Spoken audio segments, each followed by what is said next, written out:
Welcome back to Boilers and Beyond. I'm Jordan Jones.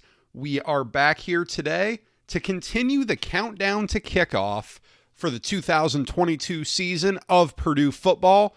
Another week closer to the season opener, just 3 weeks to go. Today on the show, we will be previewing the schedule that Purdue will take on this fall, touch on each opponent a little bit, and ultimately we'll close out by looking at how workable this schedule is. What are realistic hopes for Purdue? Where are some softer areas? Where are some tougher areas? Really take a deep dive into the lineup of 12 opponents that Purdue will play this fall. There was, however, some big-time news on the recruiting front for both Purdue football and Purdue basketball this past week. We will discuss the high-profile decommitments of Rickie and Dravyn Gibbs-Lawhorn here on the show today. Before we get into the schedule preview, hey, that makes for a very full show. Let's waste no time and get into it. I did want to caution you all, I am recording this on Thursday evening, August 4th. I'll be out of town through Monday, so I need to record this early. If any breaking news happens late Thursday night all the way through Monday, and this show will be posted for you on Monday, but if you're wondering why I didn't get to something, if it happens after I'm done here Thursday evening, that's why. We will get to it, don't worry, but am recording this earlier than normal. If you don't already, give the show a follow on Twitter at BoilersBeyond. Always talking there, always have good conversations with you all. Come join me on Twitter and subscribe wherever you get your podcasts. The proof is in the pudding here, guys. I told you we weren't taking weeks off of these preview episodes. Here we are, not taking weeks off of these preview episodes, not taking weeks off anytime soon. So be sure to subscribe so that you don't miss an episode. All right. Rickie decommitted from Purdue Monday evening, about 2 hours, maybe 3 hours after I had finished recording last week's podcast. That is just my luck, right? It came Monday evening. He had visited LSU the weekend prior. Look, we discussed this on the show over the summer, the possibility of this happening. I can't say that it shocks me much that it's LSU. And while he hasn't committed to LSU yet, the writing is on the wall there. I would highly anticipate a commitment coming there soon. LSU had missed on a few quarterbacks that they wanted.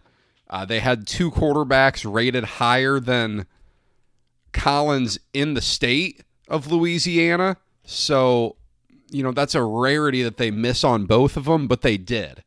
They also wanted Dante Moore out of Michigan. We discussed this very briefly. He went out to Oregon, and I mentioned that was a guy LSU really wanted. And it looks like once he committed to Oregon, they put the press on Rickie. He'd received an offer from the Ed Orgeron staff, so you never know how that's going to go with a new coaching regime. Brian Kelly obviously decided he wanted him. When I look for LSU stuff, I listen to what Blake Ruffino says. He's a pretty good source down there, and he said that Brian Kelly really got Rickie in a one-on-one situation and pressured him to come to LSU. So be it. Purdue's not going to win many recruiting battles against LSU. It's a bummer for Purdue. Collins was the absolute headliner of that 2023 class. It's also a bummer because it's really late in the process if you wanted to get a quarterback out of high school as part of your 2023 class. You're really looking at that being unlikely at this point unless there is a lower profile guy that the staff has identified as a must-have recruit. I don't think it's going to happen. I would guess Purdue moves in, after this season where you have Michael Amo and Brady Allen on the roster as scholarship quarterbacks, and I would presume you're going to be looking for a transfer. Very rarely are you comfortable going into a season with just 2 scholarship quarterbacks. So I would anticipate Purdue looking for a transfer after this season to, if nothing else, add some depth to that quarterback room. But a long story short with this, it's not surprising that Collins decommitted. It is a bummer. You know, he had some of those quotes to On3 saying, "Oh, I'm a Boilermaker. I'm going to show you how committed I am." It turns out he wasn't all that committed. It's hard to blame the guy. You know, your hometown team comes calling. I get it. That is an elite atmosphere. That is a top 10 program in college football. It's just a tough reality, tough pill for Purdue to swallow. As was Dravyn Gibbs-Lawhorn decommitting on the basketball side of things. That came on Wednesday afternoon, and if you take what folks in the know were saying about this situation, not much of a surprise on this front either. You saw right away Brian Newbert, Trevor Andershock, a couple guys who would absolutely be in the know, saying that not very surprising. And it makes sense. You know, this is a player who is on his 3rd high school, has played for all sorts of AAU teams from Indianapolis to Las Vegas. Not a lot of consistency, switching prep schools mid-year last year. Odd situation. I can certainly speak to that. Just a weird situation for a player to go through. And at the end of the day, Purdue took this commitment knowing that it could happen, is the vibe I've gotten. Because, look, Dravyn Gibbs-Lawhorn's a really good player. He was worth the trouble, but, you know, there's plenty of rumors going around right now about some instability. I don't want to dive into rumors, but I'll just say this. I get the idea that this decommitment doesn't necessarily reflect on Purdue and decommitting from Purdue as much as it does just a situation of some instability and, you know, who knows what exactly is going on.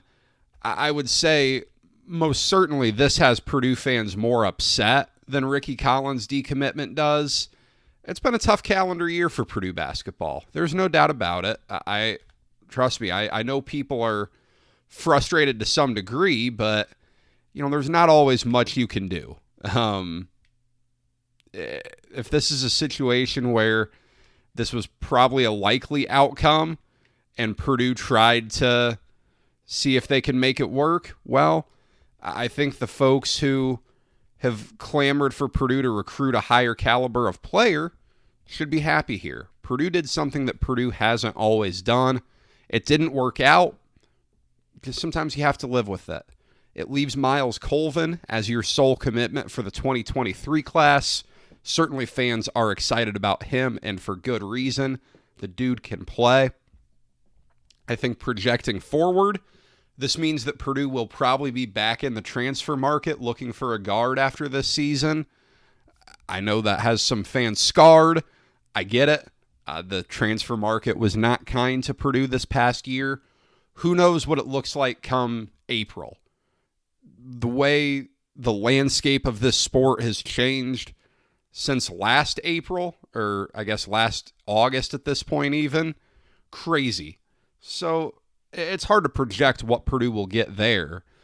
One thing is clear here, though, talking about the landscape. You know, Purdue loses 2 4-star commitments this week, and I am not going to claim that guys are being induced through name, image, and likeness to go to other schools, unless there's some sort of a public deal, the way the Miami guy did with Nigel Pack, the way Tennessee's collective did with Nico Iamaleava. I don't like saying that, but one thing is clear. that these guys aren't being given NIL money to stay committed to Purdue. Purdue is not using NIL as an inducement, which is technically against NCAA rules right now. Take that for what it's worth. Probably not a whole lot, but it's pretty clear that Purdue is not active using name, image, and likeness in the recruiting sphere. You saw Zach Edey in a now deleted tweet point out that he thinks it's crazy that a player would commit to a school or choose their school just based off how much money they would make there. Who knows what he knows about the Dravyn Gibbs-Lawhorn situation? I don't know. But at the end of the day, folks are certainly pointing out their thoughts that, the sky is falling on Purdue. I don't think that's true, but I think especially on the basketball side, the program could use some positive vibes. The season will come soon. I do think this will be not a better team than last year, but a better team than some folks believe. We will have plenty of coverage leading up to the season, but let's get back into football here with the 2022 schedule preview. Purdue right now, if you look at the Las Vegas betting market, Purdue's over-under win total is sitting at 7.5 wins with money siding on the under. For those of you who are better than me and not into the gambling aspect of things, this is regular season wins only. So the 12 games that are on Purdue's schedule, no bowl game would factor into this, just regular season. And the regular season opens, we've already talked about it plenty, but with Penn State. The one thing I think is fascinating, this is a Thursday night kickoff, under the lights, you're going to have a big audience on a national broadcast. Who is this game bigger for? Is it bigger for Purdue or is it bigger for Penn State? I think you can make the argument for either side of the coin here. For Purdue, this is a massive opportunity to showcase your program. Again, it's a national audience, prime time. It's a big name program. Penn State certainly hasn't had the success lately that they did in the 80s and 90s, but Penn State is still a massive brand name program. Purdue showing off what they can do, show off what made their 2021 season so fun. The high-flying offense, making big plays, all of that presents a massive opportunity to build momentum off of that 2021 season that was your best season since at least 2007, at least.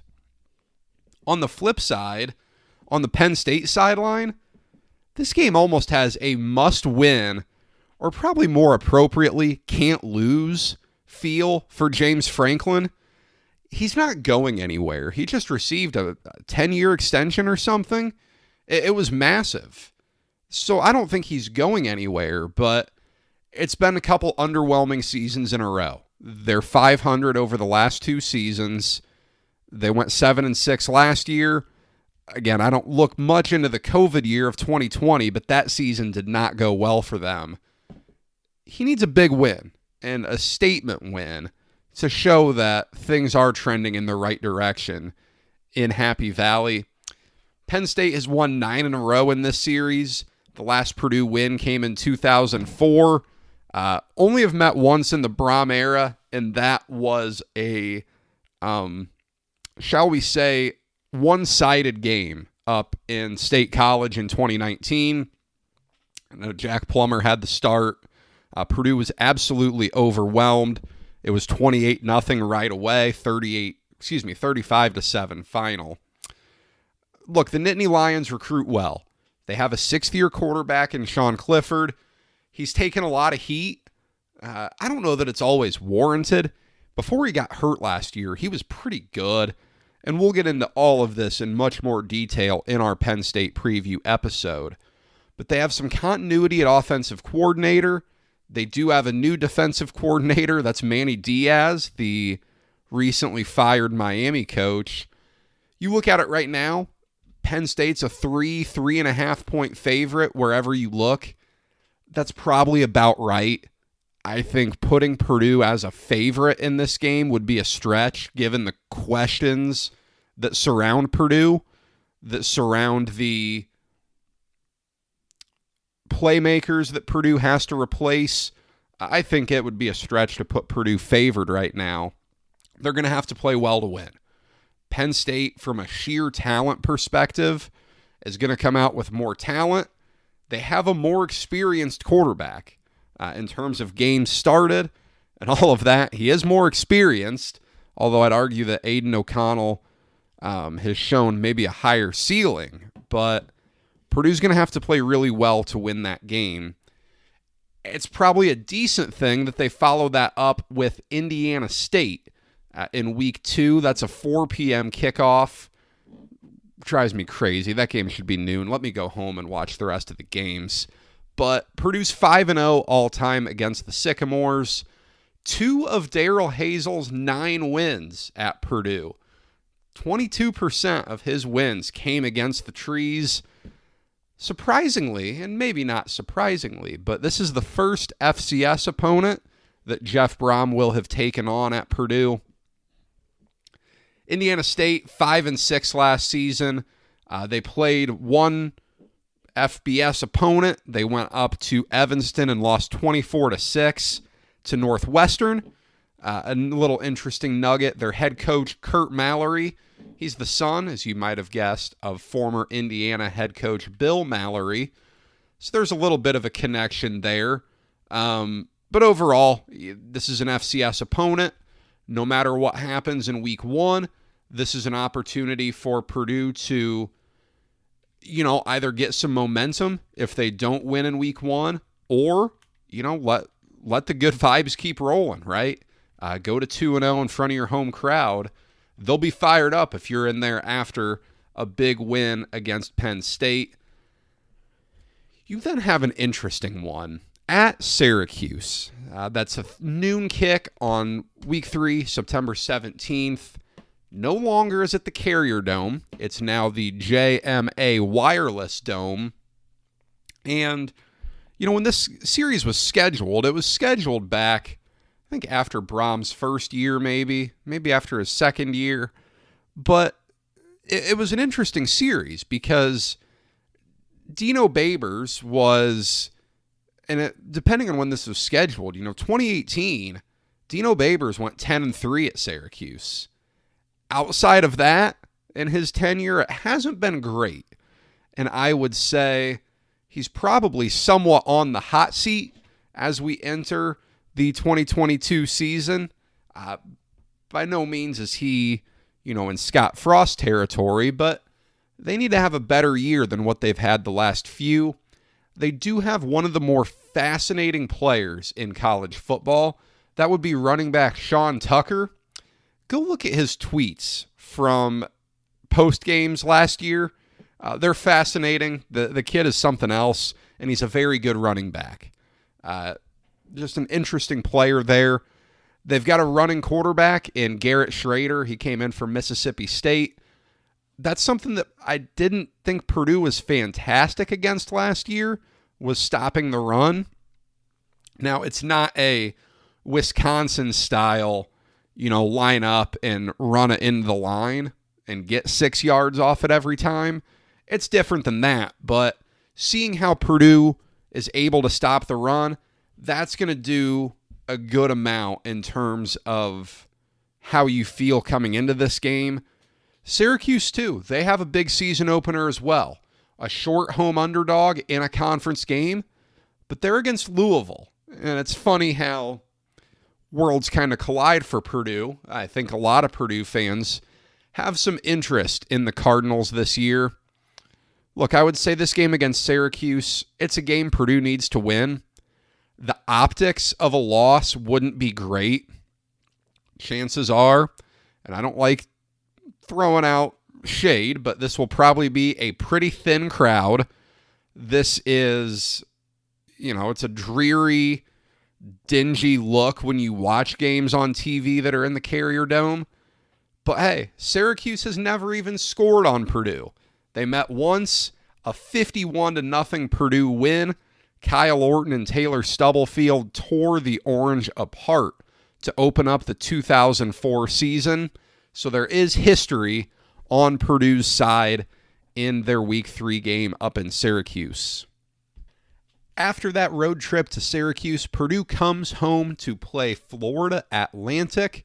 It's homecoming, the first ever under the lights homecoming for Purdue. 7:30 p.m. kickoff. First ever matchup between the Boilermakers and the Owls. They're coached by Willie Taggart, an interesting name there after a very, very failed run at Florida State.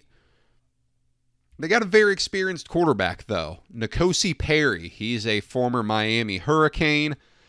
Played a lot of football. Hasn't shown tremendous upside, but he's not a bad player. He's certainly experienced, has gone into tough environments before. This projects to be a middle-of-the-pack Conference USA team, which not a great conference, but not awful. They went 5-7 last year. Their Power 5 opponent, they only played one. They went to the Swamp to open up the season and lost to Florida 35-14. Purdue's going to be wearing those Purdue Pete helmets that are a little bit polarizing. Some of you guys like them. I certainly do not. But hey, to each their own. It wraps up a non-conference slate that, boy, Purdue has some potential there. Purdue could maybe go 3-0 in this. That would be the first time they ever did it under Jeff Brohm. So some reason for optimism there. They go into conference play, however, with a familiar nemesis. That is the Golden Gophers up in Minnesota. Purdue heads up there for a noon kickoff on October 1st. Look, Purdue's lost 4 in a row to them. They won that thunderstorm-delayed game at Ross-Ade Stadium in 2017. Jawan Bentley had the pick six in the first game after Joe Tiller's passing to seal the win. But since then, it's been rough. 2018, 2019, Purdue got taken care of handily. 2020, we remember the offensive pass interference call on Payne Durham.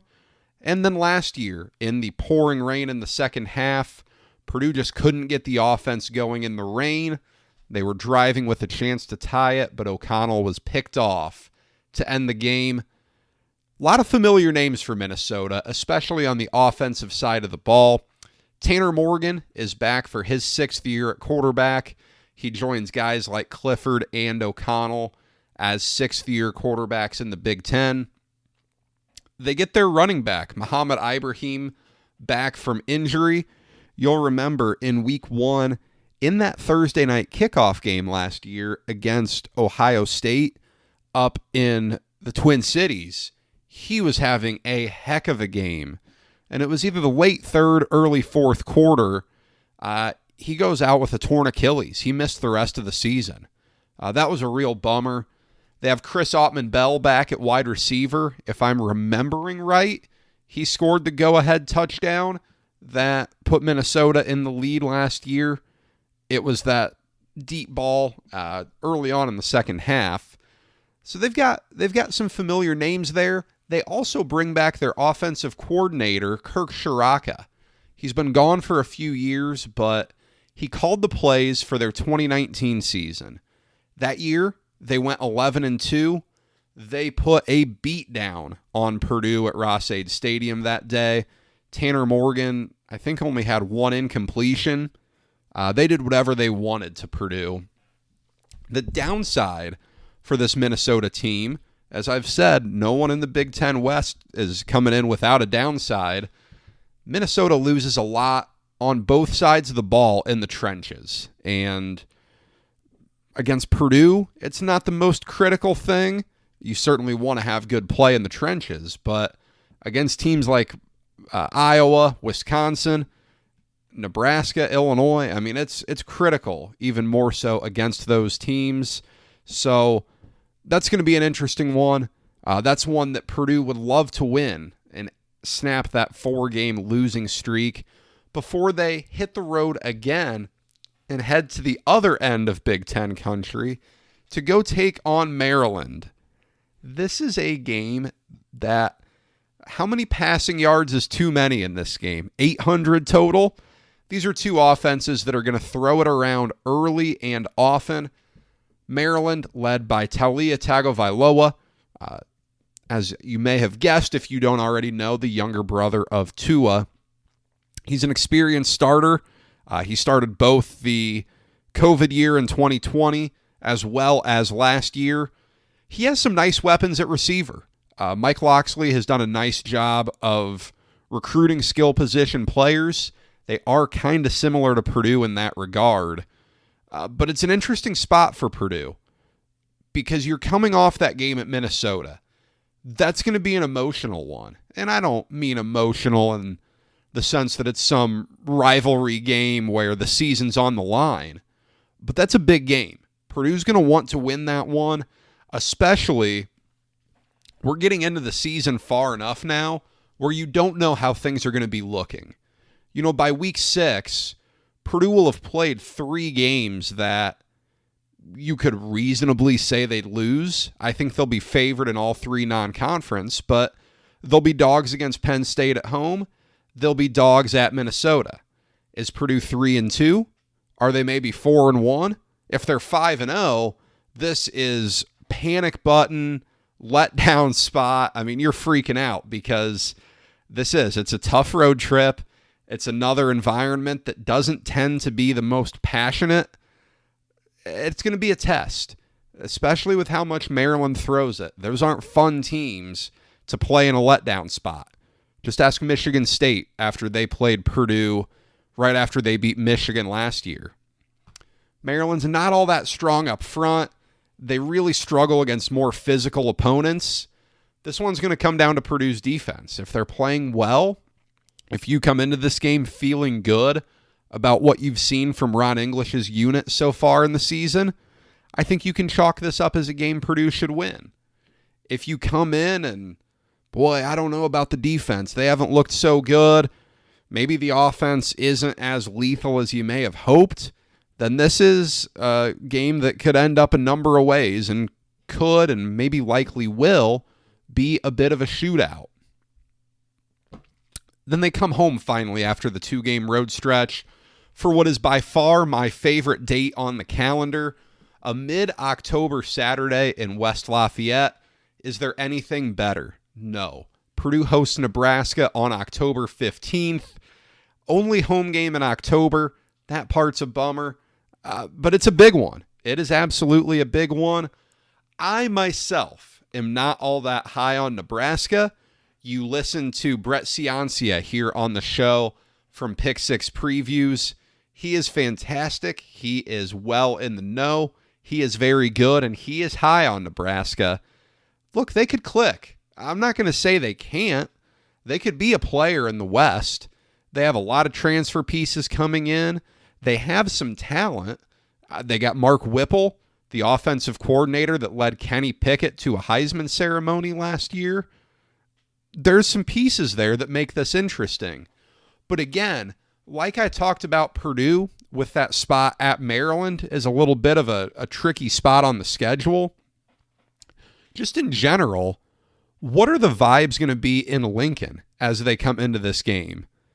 Scott Frost is on the hot seat as much as anyone, and I believe it's October 1st when his buyout gets cut in half. They have a very workable first 8 games. They'll be an underdog at Oklahoma. I think that's in week 3, but it's their 4th game maybe. So they play week 0. I don't quite remember. They'll be an underdog against Oklahoma. That's in Lincoln. They may be an underdog at Purdue as well. I think they will be. So, I mean, are they coming into this game at what would be maybe a 5-1 or 6-1 spot? I think 5-1 they would be, theoretically. I don't know. Maybe. Maybe not. If they're struggling early, is Scott Frost still the coach? Is he in an obvious lame duck situation? Who knows? If you look at the schedule, though, just as a whole, This game at home against Nebraska, if you're betting Purdue over 7.5 wins, this has to be a W. You need to be able to get out that black Sharpie and put a W next to that game. You don't want to be putting an L here and trying to go over 7.5. It's just going to be a great day. You know those mid-fall afternoons are just awesome. And it could be a massive game for Purdue. Could be a massive game overall if the Huskers come in good shape.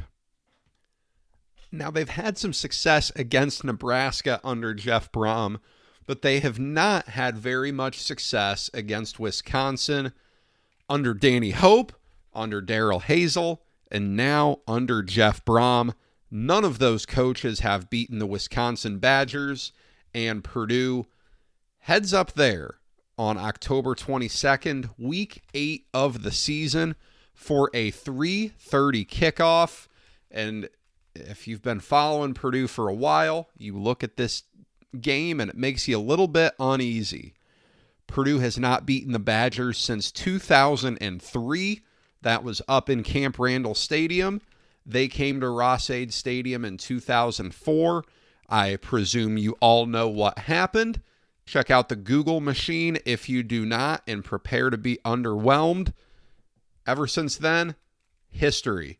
Purdue has not beaten the Badgers. The only really close game in that time frame, too, was 2018. That triple overtime game in West Lafayette. Man, Purdue should have won that game. They should have held the 14-point lead in the fourth quarter. Jeff Brohm had the chance to go for 2 and the win at the end of the second overtime. He didn't, and let them put the ball back in Jonathan Taylor's hands.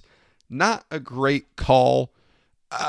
But, nonetheless, last year, I can't remember if Purdue was favored or not in this game, but Purdue did not play well. They handled Purdue with ease. They just ran it down Purdue's throats the whole game. They didn't make Graham Mertz be a factor. The underwhelming quarterback at Wisconsin, who came in with some really high fanfare and just hasn't worked out so far.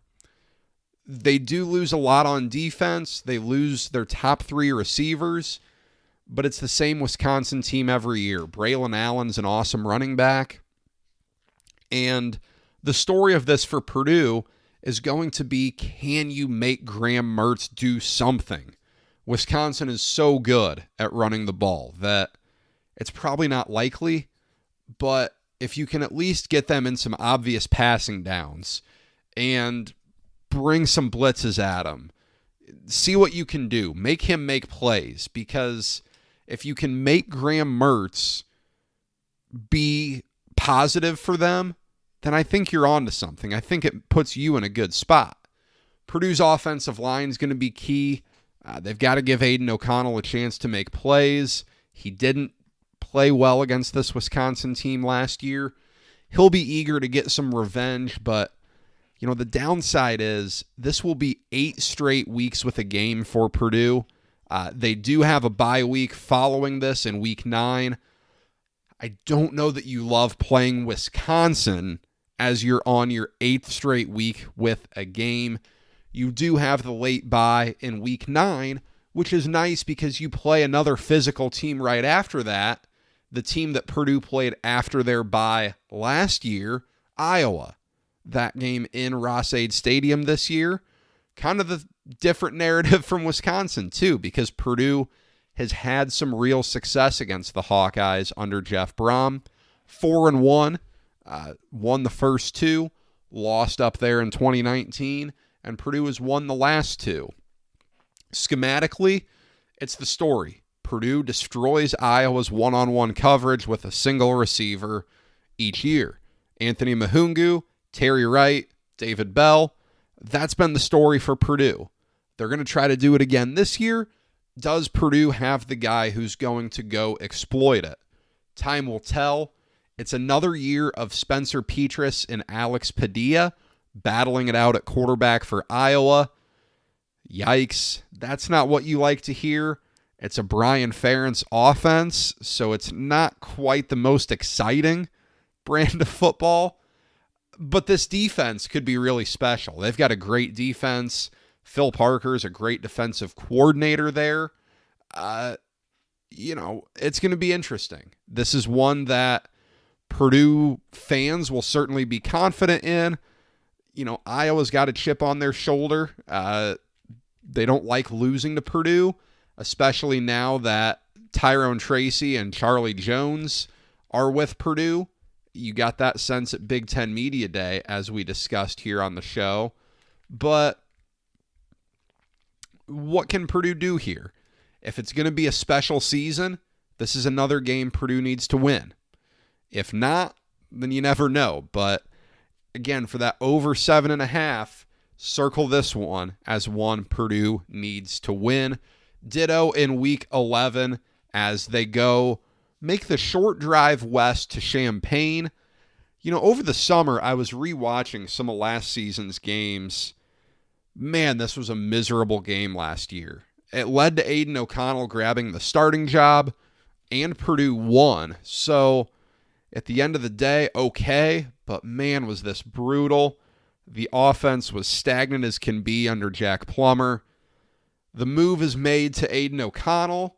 He throws a really bad pick in the end zone. Kyle Bilodeau, no longer with the team, drops a ball that gets intercepted, and Purdue dodges all the bullets. They survive. TJ Sheffield touchdown catch to win it. My goodness, how weird that was. I do like what Brett Bielema's doing at Illinois. He's a really good coach. You know that from Wisconsin. It certainly didn't go the way they wanted it to at Arkansas. Different challenge by a mile in the SEC West. He's a good coach. He's going to do a fine job at Illinois. I have no doubt there. And they should have a really strong running game. They fit into that Brett Bielema style that he liked to play up at Wisconsin. They're going to run the ball a lot. They have a pair of good running backs to do it. Their quarterback is Tommy DeVito, Syracuse transfer. I don't love him, but we do know that this team could be dangerous. Last year, you saw them go get Penn State. They almost came and got Purdue. Purdue was 10-point favorites. Illinois almost got them. This game coming in November, Purdue ought to hope for some decent weather because if it is bad weather in November, the way it very well could be, that kind of plays right into Illinois' hands with their power run style of football. They stay with the teams from the land of Lincoln in Week 12, senior night at Ross-Ade Stadium. Round 2 for a few guys like Aiden O'Connell, but it will be senior day, senior night, who knows? Northwestern comes to town, and what do we make of this program after they really struggled in 2021? It's no secret. Pat Fitzgerald is a fantastic coach, and they could keep on having disappointing 3-9 seasons, and I am still going to tell you he's a really good coach because of what he's built there. I don't know what Northwestern can do in the transfer portal era and in the NIL era. Time will tell there. They don't have a confidence-inspiring quarterback. You'll remember on our preview podcast for the game at Wrigley Field last year, we didn't know who on earth their quarterback was going to be for that game.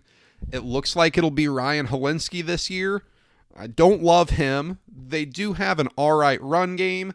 They have a first-round draft pick at left tackle, so there's a positive. But they do lose their best players on defense. They watched Brandon Joseph, their All-American safety, transfer over to Notre Dame. Look, it's a tough to project this team to be really good, but ruling Pat Fitzgerald out is just a poor idea, generally, at least. Sometimes his best teams are when you don't suspect them to come, but they usually do have good quarterback play, and we should know pretty early if there's quarterback play sufficient enough for this Northwestern team to come into Ross-Ade Stadium and give Purdue a scare. Purdue stays in state, heading down to Bloomington for the Old Oak and Bucket game to wrap things up. As always, another program that's in a difficult spot. Indiana, similar to Northwestern, incredible year in 2020. The best one in recent memory. Probably the same for Northwestern. And 2021 was absolutely awful. You remember all the hype. You remember the 9-win, can they get Ohio State talk? That didn't happen. They went 2-10 last year. On paper, I don't know about this group. They've got some nice pieces on defense. Tywan Mullins, an elite corner. Cam Jones is a good linebacker. I'm not sold on Connor Bazelak at quarterback. He's decent, but he's not, some elite type quarterback. Overall, who knows? Tom Allen revamped his coaching staff. He's really tried to build that program on culture, on the LEO, the love each other. I'm not saying it can't work because it's a tough job. You have to try to do something different. He's done that. There are blips in the radar. So, last year can be written off to some degree, but this season will tell you quite a bit about where that program is at, I think. And that's one that if you're Purdue, you want to continue winning. You want to continue that momentum. Jeff Brohm is 3-1 against Tom Allen. They were hired the same year, and Jeff Brohm will look to continue to grow that advantage over Allen. Overall, looking at the schedule, I am very happy Purdue didn't schedule a overly difficult non-conference slate this year, full of games that put them in a bad spot.